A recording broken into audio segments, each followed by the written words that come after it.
você já ouviu falar em possessão, com certeza deve se lembrar dos demônios, não é mesmo?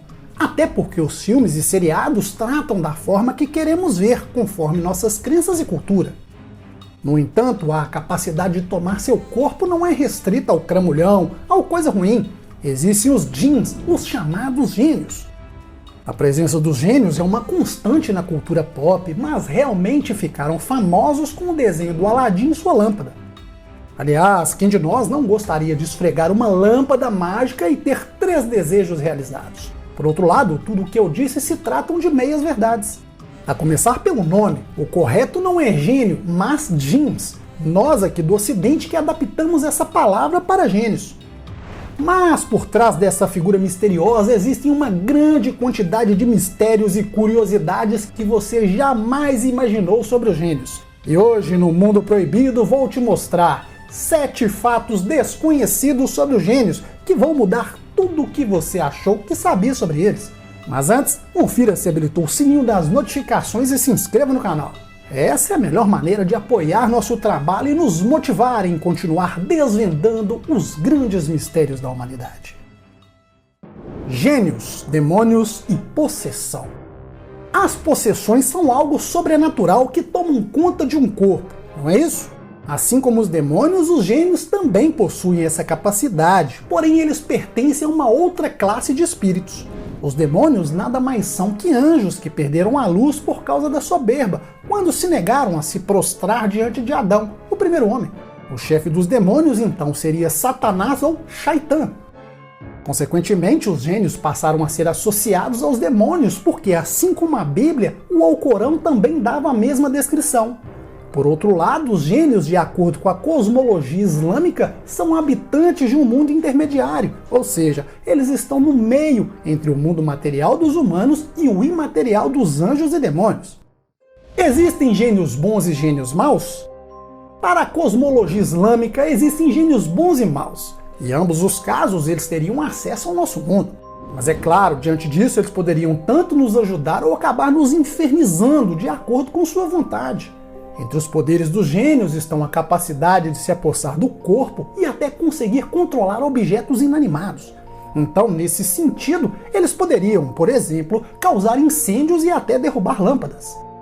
Abdumice, um dos maiores e mais famosos exorcistas, conta que os gênios podem afetar mais as mulheres do que os homens. O motivo seria porque eles apreciam a beleza feminina, inclusive podem tentar ter relações sexuais com a vítima. Sinais mais comuns de possessão. Se você quiser deixar um gênio extremamente irritado, basta jogar água quente ou urinar sobre ele. Realmente, eles ficam muito revoltados e podem querer se vingar. Mas fique tranquilo, especialistas em exorcismo ensinam quais são os sinais mais comuns dos possessos. Eles alertam que quando uma pessoa está possessa, consequentemente se sente desconfortável, se levanta e se senta por várias vezes e repetidas de uma maneira muito estranha. E caso sua voz fique embolada ou incompreensível, é mais um sinal bem claro e comum de possessão. Como espantar os gênios? Te disse que para irritar um gênio basta jogar água quente ou fazer xixi sobre ele, não foi? Porém, nós fazemos algumas coisas durante o nosso dia que podem abrir as portas para que essas entidades atuem. Caso você seja daqueles que gosta de andar peladão pela casa, fique atento. Se você não realiza a oração matinal ou entra no banheiro sem pedir proteção a Deus, também são práticas que podem abrir as portas para que os gênios entrem.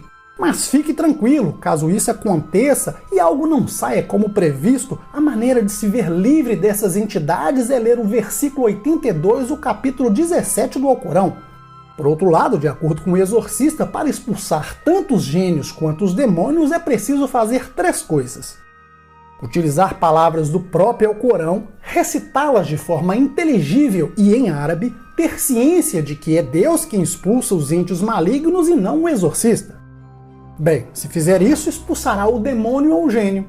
No entanto, se a entidade não quiser deixar o corpo da vítima, o exorcista recomenda espancar o possesso até que ele desista.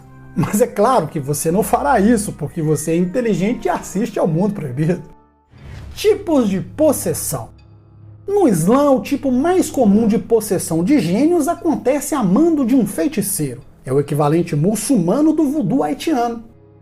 No livro El Secreto de Mohammed, o próprio profeta foi enfeitiçado por um mago da cidade de Medina. O feitiço foi feito usando os cachos de cabelo de Maomé, que foram amarrados em nós e jogados num poço abandonado. Como consequência, o profeta passou a sofrer lapsos de memória. Para sua sorte, o anjo Gabriel revelou o sortilégio ao profeta e lhe passou os 2 últimos capítulos do Alcorão.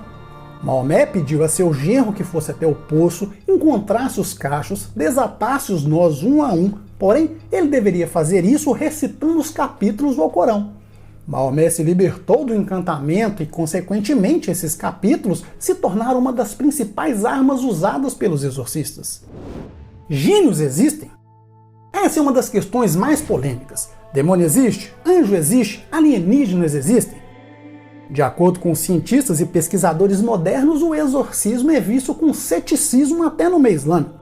Para eles, tudo não passa de doenças mentais como a neurose, esquizofrenia ou outras síndromes psíquicas. Por outro lado, os adeptos e crentes afirmam que, assim como os demônios, os gênios são reais e a mística do Alcorão está longe de morrer. Por isso, é bem comum, durante a noite na Tenda dos Milagres, ouvir exorcistas recitando o Alcorão, engafinhados na luta contra os seres do além. O capeta muçulmano. Príncipe das trevas, maldito, tinhoso, demônio, capeta, capiroto, entre outros insultos, não é exclusividade bíblica. Esses e outros adjetivos são usados no Alcorão para definir Satã, que em árabe é Shaitan, que significa o adversário. Da mesma forma que no cristianismo o diabo está presente, no Islã diversos místicos garantem que quem não acredita no diabo não acredita em Deus. No Alcorão, a história de Satanás segue de perto o livro da Gênesis da Bíblia. Da argila, Deus criou Adão, ordenou que os anjos feitos de luz e os gênios feitos de fogo se inclinassem diante dele. Os que se recusaram foram amaldiçoados por Alá. Um desses que se negaram seria Iblis, que na Bíblia é chamado de Lúcifer. Iblis é o chefe de uma legião de seres espirituais que, após se afastar de Deus, amaldiçoou Adão e, por fim, jurou se apoderar de uma parte dos homens, desviando-os com falsas promessas. E claro, como todo bom vilão, Iblis assumiu outra identidade. Nascia Shaitan, ou Satã. E assim, com esse nome, passou a nossa história e virou Satanás. Bem legal, né? E aí, gostaram? E chegamos ao fim de mais um vídeo. Não esqueça de se inscrever, deixar o seu gostei e compartilhar com os amigos. Ah, se tiver curiosidade, dá uma passadinha na descrição. Deixamos um produto especial para aumentar sua imunidade. Pessoal, até a próxima!